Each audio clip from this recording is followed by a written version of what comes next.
Náà, auzubillahi minash shaitani rajim, bismillahir rahmanir rahim. A kí Ọlọ́run ọba tí ó dá èmi àti ẹ, ọba tí ó sì ní wá, tó lè pa wá mọ́, tó sì lè dá wa sí. Ọlọ́run yẹn náà la kí, a dẹ̀ ṣe ìkẹ́ àti ìkẹ́ fún ẹni tí àwọn prophetess tọ́lọ́run mọ́ síbà. Ọlọ́run bá kẹ́ gbogbo wọn tí wọ́n ti lọ nínú wọn pátápátá. Náà, èyí tí a tún fẹ́ mú ẹnu bà gẹ́gẹ́ bí tí a bá gbàgbé ọ̀rọ̀ tí a bára wa sọ gbẹ̀yìn lórí ọ̀rọ̀ ìràwọ̀ tí Ọlọ́run dá, tó sì rí pé kò sí nítorí Ọlọ́run fi dá, tí máa ń pé nítorí èmi àti ìwọ náà. Àwọn ìràwọ̀ yìí wọ́n ṣiṣẹ́ nínú ayé wa, a sì máa túmọ̀ irú èèyàn àti irú ipò tí èèyàn máa dé ní ọjọ́ ọ̀la.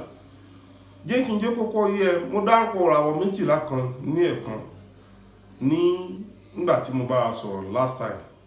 Àwọn ìràwọ̀ méjìlá yẹn máa wá break it down nísìn fún ẹ.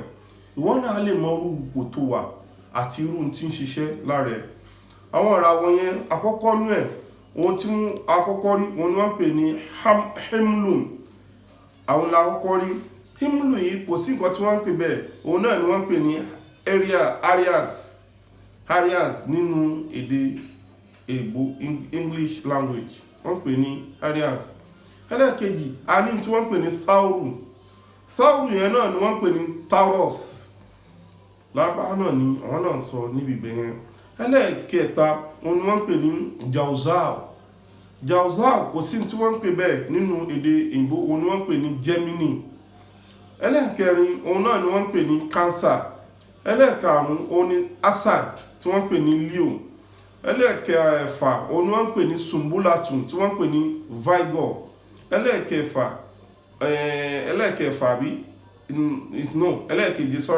òun ni wọ́n pè ní Mizan yẹn, òun ni wọ́n pè ní Libra. Ẹlẹ́ẹ̀kẹjọ, òun ni Acrobum, Scorpion. Ẹlẹ́ẹ̀kẹsàn, òun náà ni Kausu tí wọ́n pè ní Sagittarius. Ẹlẹ́ẹ̀kẹwàá, òun náà ni Jedidium, òun ni wọ́n pè ní Capricorn. Ẹlẹ́ẹ̀kọkànlá, òun ni wọ́n pè ní Velvum tí wọ́n pè ní Aquarius. Ẹlẹ́ẹ̀kejìlá, òun náà ni wọ́n pè ní Hot tí wọ́n pè ní Pisces. Méjèèjìlá tí mo wá wí, ọ̀nà mẹ́ta ni wọ́n pín sí. Ọ̀nà àkọ́kọ́ tí wọ́n pín kíní sí, òun ni wọ́n pè ní Ibtidaiya. Ẹlẹ́ẹ̀kejì, òun ni wọ́n pè ní Wasitiyan. Ẹlẹ́ẹ̀kẹta, òun ni wọ́n pè ní Nihaiya. Mẹ́tẹ̀ẹ̀ta yẹn òun ló níbáṣe pẹ̀lú ọ̀rọ̀ ayé wa, tí ó sì já sí pé gbogbo ẹni tí ó bá mọ kíní, kò sí ní kíní, ó máa help ẹ̀ gan ní ọ̀nà tí ó pọ̀. Ó máa help ọ̀rọ̀ gbésí ayé ẹ̀, ó sì máa help bí ó ṣe fẹ́ lo ayé ẹ̀. Náà, àkọ́kọ́ tí mo wí fún brawa ní ẹ̀kan tí mo pè ní Himlum tí wọ́n ń pè ní Aries. Aries yìí, òun ni ìràwọ̀ ẹni tí àwọn wo ni wọ́n máa lo ìràwọ̀ yẹn. Ìràwọ̀ yẹn, àwọn àfáà kan jẹ́ kó yọ ayé pé nàrí ni. Nàrí, òun ni wọ́n ń pè ní fire. Nàrí, fire ni. Fire yìí kí ni ó ń jẹ́ bẹ́ẹ̀? Kò sí nǹkan tí àwọn tí wọ́n bá ń lo ìràwọ̀ yẹn wọ́n máa jẹ́ sí pé àwọn tí wọ́n bá bí ní March, àwọn gbogbo ẹni tí wọ́n bá bí ní March 21st títí di April 19, ìràwọ̀ tó máa lò nìyẹn. Gbogbo ẹni tí wọ́n bá bí ní March 21st títí di April 19, wọ́n máa lo ìràwọ̀ tí wọ́n pè ní Himlum, Aries àbí Aries. Kò sí tó pé tí kò lọ, Aries àbí Himlum, òun ni ó máa lò. Ìràwọ̀ yẹn, nǹkan tó máa ṣẹlẹ̀, kí nǹkan ló máa ṣẹlẹ̀ sí àwọn ènìyàn. Ẹni tó bá ní ìràwọ̀ yẹn love to be number one. Aries àkọ́kọ́ ni pé ìràwọ̀ àkọ́kọ́ ni, tó sì fẹ́ràn gbogbo ẹni tó bá ní náà á máa láì kó jẹ́ sí pé òun ni kó máa wà ní number one ní ibi gbogbo nǹkan. Nítorí ẹ̀, ìràwọ̀ yìí, ẹni tó bá lò náà, nínú tí ó máa jẹ́ sí pé ẹni á wà bold, á ní boldness. Gbogbo ẹni tó bá lo ìràwọ̀ yìí, ó máa wà bold and so ambitious. Ó máa wà ambitious, ó máa ní ìpinnu láti fẹ́ ṣe gbogbo nǹkan. Á wà motivated. Ẹni tó bá lo ìràwọ̀ yìí, confident leader, á dẹ̀ tún lè sọ yìí pé yes I'm a leader, á lè proud to be a leader. Gbogbo ẹni tó bá ń lo ìràwọ̀ yìí relentless ló máa jẹ́ and determination, kò ní máa sú, á torí pé gbogbo nǹkan tó bá ń ṣẹlẹ̀ sí á máa rí pé no kíní ó lè ṣẹlẹ̀, á wà focus lórí nǹkan tó fẹ́ ṣe àti nǹkan tó fẹ́ dì. Àwọn tó bá lo ìràwọ̀ yẹn nínú nǹkan tí wọ́n máa rí nìyẹn, though sometimes wọ́n máa wà frustrated tí wọ́n kàn máa bínú, tí wọ́n kàn máa, ṣùgbọ́n kò túmọ̀ wípé wọ́n wà determine lórí ohun tí wọ́n ṣe yẹn náà. Bẹ́ẹ̀ náà ní irú àwọn èèyàn báyìí, irú nǹkan báyìí wọ́n máa ṣe something like dirty things nígbà míì láti lè dé gbogbo ibi tí wọ́n fẹ́ dé.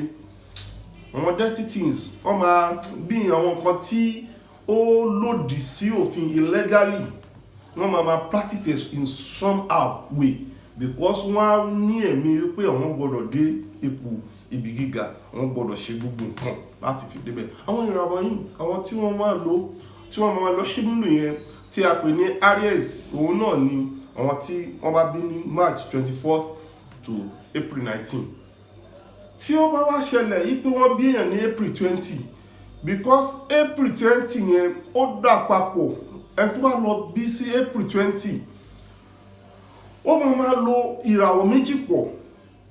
Ìràwọ̀ méjì yẹn ó máa dààmú àwọn àfà láti mọ ibi tí wọ́n fẹ́ ṣí sí. Ẹlòmíà ṣí sí Aries, ẹlòmíà ṣí sí Taurus tí wọ́n ń pè ní Saurum, nítorí wípé ìràwọ̀ ibi tí wọ́n lọ fọ́ọ̀sì on the 20 of April yẹn ó ní ìràwọ̀ tó jáde pọ̀, ìràwọ̀ méjì ni, ó máa dààmú àwọn àfà. Irú èèyàn bẹ́ẹ̀ ó lè máa lo oògùn kó má tètè pick, tó bá ṣe nǹkan ó lè má tètè ṣe because ìràwọ̀ ẹ̀ ó ti pín sí ọ̀nà méjì ní rẹ̀. Tẹ́ ẹ̀ bá gbàgbé mú sọ fún wa pé ìràwọ̀ fires òun náà máa bọ́ sí nínú Unsuriyatul Insaniya, nínú nǹkan tí wọ́n ń pè ní clarification or humanity, níbi tí wọ́n pín ọ̀wọ́n ọmọ èèyàn sí, classification of humanity òun ni a máa rí pé fires ló máa fall sí jù lóyìn bẹ́ẹ̀ òun ni wọ́n. Ok, nínú tí ìràwọ̀ ẹlẹ́ẹ̀kejì tí mo pè ní Taurus, òun ni wọ́n pè ní Saurum. Ìràwọ̀ ẹlẹ́ẹ̀kejì yẹn ó máa jẹ́ sí pé gbogbo ẹni tí wọ́n bá bí ní April 20 títí di May 20 òun ni wọ́n máa lò. Gbogbo ẹni tí wọ́n bá bí ní April 20 títí di May 20, ìràwọ̀ tó máa lò òun ni wọ́n ń pè ní kíni Saurum, tí wọ́n ń pè ní Taurus. Taurus yìí gbogbo ẹni tó bá ní àmọ́ like they will be liking to be relaxing in serene in any place that look serious. Gbogbo ibi tí ó dàbí tó fine wọ́n máa like wọ́n máa wà pé kọ́ máa rest níbẹ̀. Irú ìwọ̀n èèyàn báyẹn náà ẹ máa rí pé ní gbogbo surrounding wọ́n máa like káríwó máa sí níbẹ̀. Wọ́n máa like to stay in a cool area in their surrounding. They would like to be staying in soft sound places. Wọ́n ní irú àwọn èèyàn báyìí náà wọ́n máa jẹ́. Mo ní like kí wọ́n kàn máa gbọ́ ariwo ní gbogbo ìgbà. Gbogbo ẹni tí ó bá jẹ́ sí pé Saurum ni ó ń lò tí wọ́n léèbó ń pè ní Taurus, òun ni irú èèyàn bẹ́ẹ̀ máa jẹ́. Irú èèyàn báyìí náà a máa jẹ́ sí pé òun náà máa wà ambitious, a máa jẹ́ èèyàn tí ó ní ambitious and focus. Ṣùgbọ́n irú èèyàn bẹ́ẹ̀ náà ẹ máa rí wípé kò ṣeé ṣe fún irú èèyàn bẹ́ẹ̀ yẹn, ó máa like kó máa fẹ́ save owó, kò ní máa náwó anyhow. Irú èèyàn bẹ́ẹ̀ ló máa fẹ́ pè ní àwọn torí ìràwọ̀ wọn. Tẹ́ bá ní kóra kí ẹwọ́ ẹ máa rà létà, wá ṣe kí ẹwọ́ máa sí gbà míì, nítorí pé focus ẹ̀yẹ ohun tó wà determine ni pé òun fẹ́ ṣe nǹkan ṣùgbọ́n ó máa save owó, kò ní máa náwó anyhow. Gbogbo irú àwọn èèyàn báyẹn nínú àwọn nǹkan tí ó máa ní nìyẹn. Irú àwọn èèyàn báyẹn náà rèé lẹ́ máa rí pé wọ́n máa like obìnrin díẹ̀. Yes, they would like him to be playing game. Wọ́n máa like kó máa play game pẹ̀lú obìnrin, wọ́n máa like obìnrin. Irú àwọn èèyàn báyẹn náà tó máa ń play bí a football player ló lọ dì àbí kí kò ní tètè máa rẹ̀ àbótí ẹ̀ ń play any games in the world, any athletic, kò sí athletic tó play tí ò ní gbádùn ẹ̀ because kò ní tètè máa rẹ̀ irú èèyàn báyìí tó bá ń ṣe rọ̀ nǹkan báyìí. nínú ìràwọ̀ ẹlẹ́ẹ̀kejì tí a ní tó jẹ́ 12 tí mo sọ fún ẹ pé òun ni wọ́n fi pé 360 wá rí pé mo sọ fún ẹ pé 360 yẹn wọ́n divided by 12 tí wọ́n fi pín òun náà ni mo ń kà fún ẹ̀yin sí ìràwọ̀ èmi àti ẹ òun ni wọ́n fi pín tó fi jẹ́ sí pé wá fún ọ ní 30 tí ó fún wọn yẹn mo ní 15 ó ń lo òkè 15 ó ń lo ìsàlẹ̀ nínú 15 tó ń lo òkè tí 15 ń lo ìsàlẹ̀ mo tún wá jẹ́ kó yé wa wípé 15 yẹn inú àwọn ìràwọ̀ kọ̀ọ̀kan mínítì tí 15 ìràwọ̀ ó máa lò òun ni pé 60 seconds òun ni kọ̀ọ̀kan máa lò kí ni ara máa wá ní ẹ̀ẹ̀mejì níjẹ́ sí pé 1 hour 2 hours òun ni ó máa lò níjẹ́ sí pé òun ni 24 tí wọ́n fi pín tó fi jẹ́ sí pé ayé fi jẹ́ 24 tí ẹ bá ń bá mi bá ọ̀rọ̀ yìí lọ. náà ẹlẹ́ẹ̀kẹta òun ni Geminis yẹn òun ni àwọn àfáà pè ní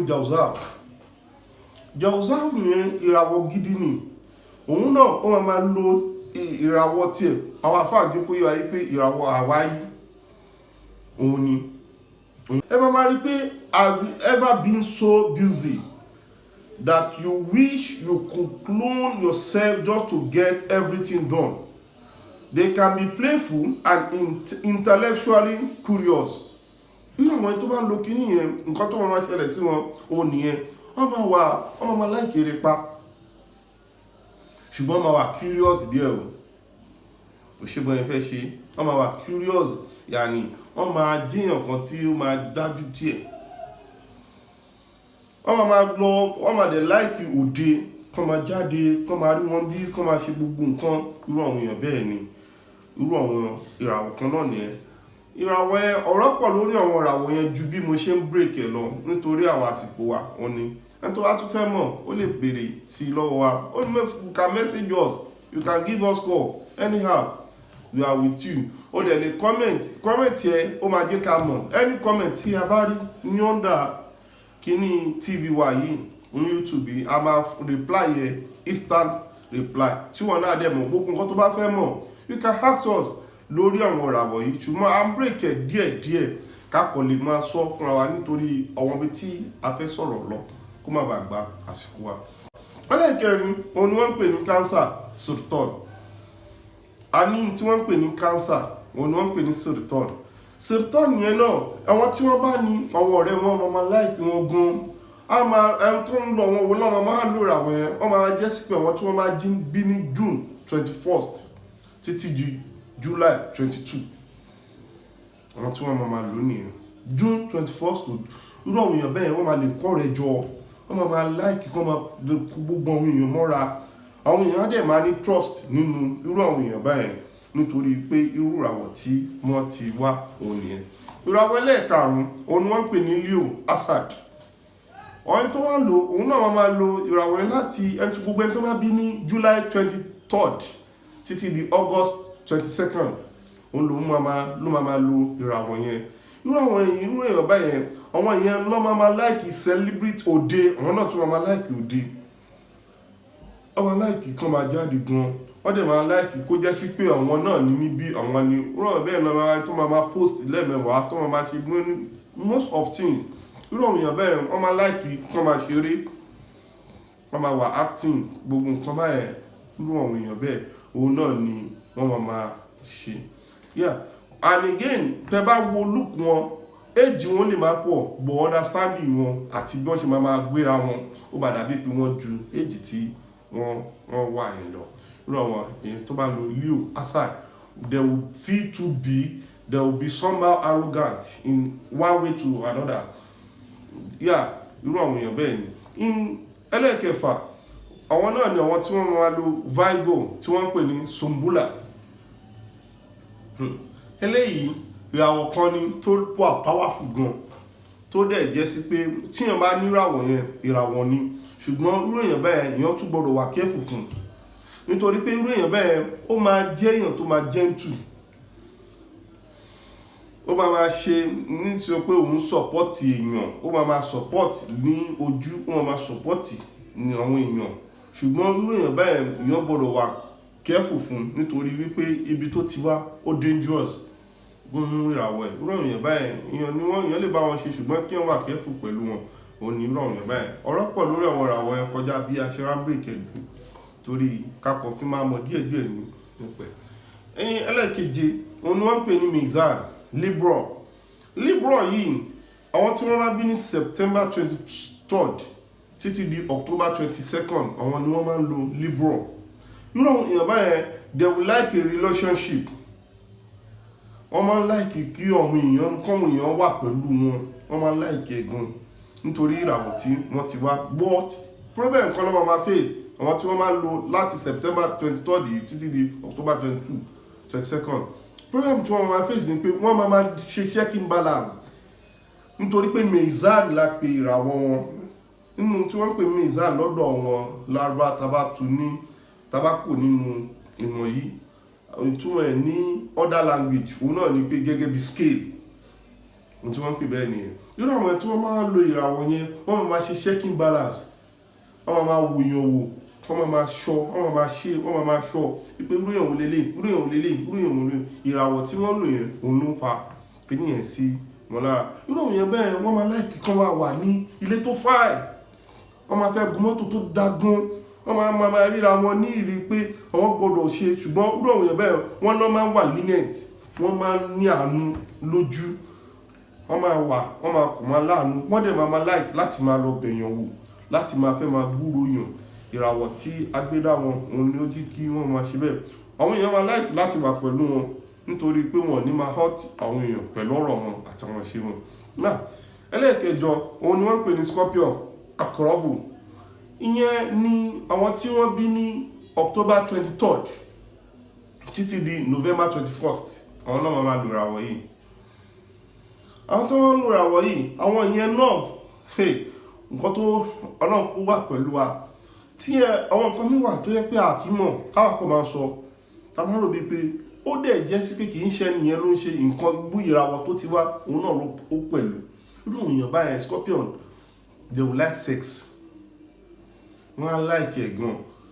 Kò sí nǹkan tó fà á ní pé libido wọn ó máa wà so high and they will be feeling it. Wọ́n máa like pé kí wọ́n ṣàwà pẹ̀lú obìnrin ní gbogbo ìgbà. Irú àwọn èèyàn báyẹn náà tẹ́ni tí bá ṣe wọ́n they will be going deeper in spiritual aspect. Wọ́n máa like bí ògùn bí àwọn kankan, wọ́n máa nígbàgbọ́ yẹn débi pé they can do and undo nítorí ìràwọ̀ tí wọ́n ti wá. Nínú àwọn ìràwọ̀ òun yẹn kí a tún mú ẹnu dákẹ́, ọ̀rọ̀ pọ̀ lórí àwọn yẹn náà. Ẹlẹ́ẹ̀kẹsàn òun ni wọ́n ń pè ní Sagittarius, Sagittarius yìí òun ni àwọn tó bá lo November 22 títí di December 21st. Gbogbo àwọn tí wọ́n bá ń lò they are excellent storyteller. Subhanallah, they are excellent storyteller. They know how to tell story a lot. Wọ́n á mọ ìtàn gbé kalẹ̀ fún ẹ. Tí ẹlòmíì bá ń sọ ìtàn ọ̀rọ̀ ayé àbúfẹ́ sọ nípa èèyàn àbúfẹ́ give report, wọ́n kọ́ rí pé òun gbádùn bẹ́ẹ̀ nìyẹn ṣe ń sọ ju pé kò wo fíìmù yẹn gan lọ. Nínú àwọn tí wọ́n bá lo ìràwọ̀ yẹn àwọn Sagittarius yẹn wọ́n á nírú ẹ̀bùn yẹn ní ara. Irú àwọn èèyàn bẹ́ẹ̀ inú ilé wọn lè wà bored pẹ̀lú inú ilé. Tí wọ́n bá wà inú ilé wọn á create nǹkan kan fúnra wọn. Tí wọ́n bá wà láàárín àwọn èèyàn wọ́n á jẹ́ èèyàn tó lè pààyàn lẹ́rìn tí wọ́n á ṣàmú nǹkan kan wá nínú ọ̀rọ̀. Ṣùgbọ́n irú àwọn èèyàn they will be having sharp tongue. Ẹnu wọn máa mú wọn á bẹ ní àwọn tó bá ń lo ìràwọ̀ yẹn. Ẹlẹ́ẹ̀kẹwàá ọ̀rọ̀ pọ̀ níbẹ̀. Ẹlẹ́ẹ̀kẹwàá òun ni Capricorn tí wọ́n ń pè ní Gediyu lọ́dọ̀ àwọn Lárúbáwá. Àwọn tí wọ́n bá bí ní December 22nd to January 19 àwọn ni wọ́n máa ń lò. Irú àwọn tí wọ́n máa ń lo eléyìí náà àwọn náà kò sí nǹkan tí wọ́n máa jẹ́ they are troublemaker. Wọ́n máa jẹ́ ẹni tó ń like ìjọ̀gbọ̀n, ìwàlò ò ní sú wọn, wọn ò ní mind anything can happen. Òun ni wọ́n máa ṣe ní gbogbo ìgbà. Gbogbo àwọn tí wọ́n máa ń ṣe irú àwọn ilé ẹlòmíì ẹ̀kọ́ máa ń bá wàhálà ẹ̀ máa pọ̀jù ó ti ẹ̀ láì wàhálà ti pọ̀jù òun kọ́ irú àwọn tí wọ́n fi. Irú àwọn yẹn bẹ́ẹ̀ náà ẹni tó bá ní wọn lọ́rẹ̀ẹ́ wọ́n kọ̀ rí pé ó máa láìkí pé kò ní fẹ́ kí ọ̀rẹ́ òun kí wọ́n máa insult ẹ̀ níṣojú ẹ̀, ó máa bínú, wọ́n máa bọ́ ọ̀rẹ́ ẹ̀jà òun ló máa bá jà tó máa ń ṣe nítorí pé they are troublemaker in their nation. Irú àwọn èèyàn bẹ́ẹ̀ òun ni irun àwọn yẹn ọ̀rọ̀ pọ̀ ní orí yẹn náà. Ẹlẹ́ẹ̀kọkànlá òun náà ni wọ́n ń pè ní Aquarius. Aquarius yìí ni wọ́n ń pè ní Delu. Ẹni tó bá lò ó máa lò láti ẹni tí wọ́n bá bí láti January 20 títí di February 18 òun ló máa lò Aquarius tí mo wí nísìn òun ni wọ́n pè ní Delu. Gbogbo ẹni tó bá lo eléyìí náà àwọn náà wọ́n máa jẹ́ èèyàn kan tí wọ́n máa like fashion, they will like fashion, wọ́n dẹ̀ máa tètè máa gbàgbé nǹkan, wọ́n máa ní brain o intelligent but ìgbàgbé nǹkan wọn ni wípé tí nǹkan bá ṣẹlẹ̀ nísinsìnyí wọ́n sáré ṣe mí pé kí ní ò ṣẹlẹ̀.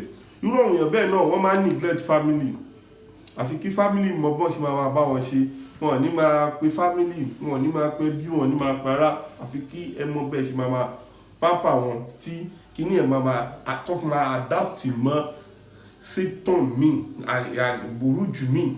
Torí pé tí burújú bá pọ̀ lẹ́gbẹ̀ẹ́ àwọn èèyàn bí ẹni tó ń lo irú Aquarius yìí sìn tó wá jẹ́ sí pé àwọn tí wọ́n pọ̀ lára ẹ̀ bí àwọn káfíńmù wálé zapu, àwọn tí wọ́n lo himlu Aries òun ni wọ́n pọ̀ ní ẹgbẹ́.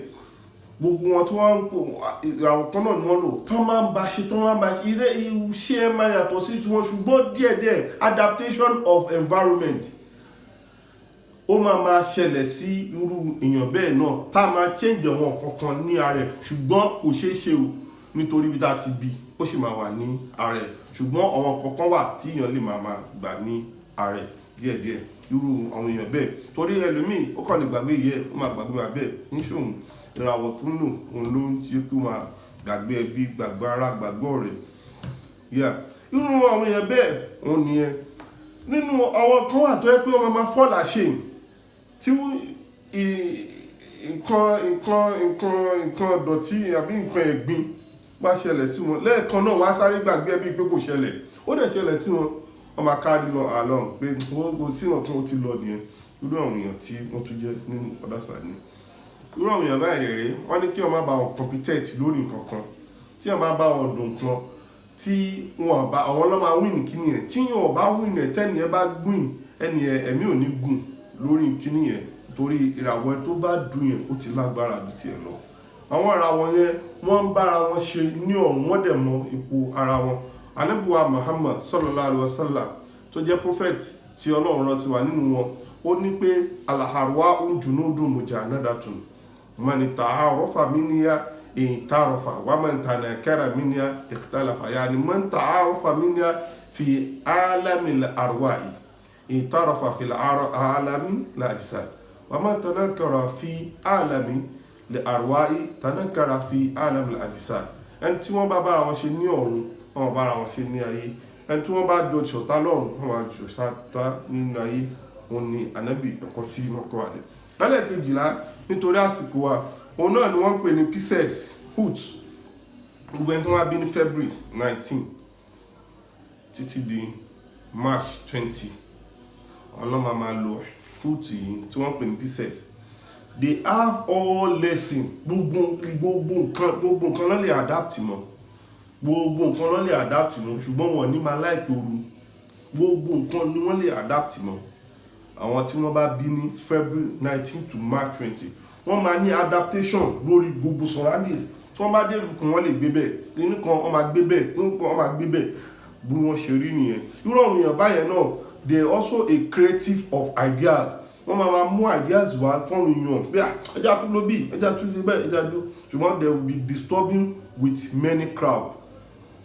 Tí wọ́n bá rérò àwọn ò ní láìkì ẹ̀ lọ títí, wọn ò ní máa jíyàn tó máa láìkì èrò, ìbá èrò ṣe ìsúnmọ́ èrò, wọn ò ní láìkì ẹ̀ máa báwọn èrò ṣe lọ títí, wọn ò ní láìkì àti kó ọ̀rẹ́ jọ, wọn ò ní láìkì àti máa mígù mọ́ àwọn èèyàn. Ṣùgbọ́n irú àwọn èèyàn bẹ́ẹ̀ wọ́n dagun because when they love with all their heart. Tí irú àwọn èèyàn bẹ́ẹ̀ bá fẹ́ràn yàn gbogbo ẹ̀mí wọn náà fi fẹ́ràn irú èèyàn bẹ́ẹ̀. Tí wọ́n bá dẹ̀ hate èèyàn náà àgbà ní kí wọ́n ṣe o nítorí pé wọ́n á hate èèyàn náà dé totally ni bí wọ́n ṣe rí nìyẹn. Ní inshallah nígbà tá a bá tún máa pàdé I will talk more better about what about you and what about I so that we will be able to know kí ló tún kù nínú ayé wa. Ọ̀rọ̀ pọ̀ tí a fẹ́ fún ọmọ ra wa nítorí pé má rò mí pé òpin náà níbi tó ti dé yẹn ó sì lè ga o irú àwọn ló ń lò déètì wo ni wọ́n bí ẹ gbogbo ẹ̀ ni àwa mọ̀ tá a lè ṣàlàyé fún ẹ jọ nítorí ọlọ́run tó bá wo kíni tó bá ṣàǹfààní fún ẹ jókòó jẹ́ àǹfààní fẹ́ lómi náà bá wa share ní YouTube comment like subscribe nítorí ẹ gbogbo ẹ náà àgbà jẹ́ àǹfààní fún gbogbo wa kí ọlọ́run kí ó wà pẹ̀lú wa a máa nípàdé ayọ̀ ó dà Assalamu alaikum.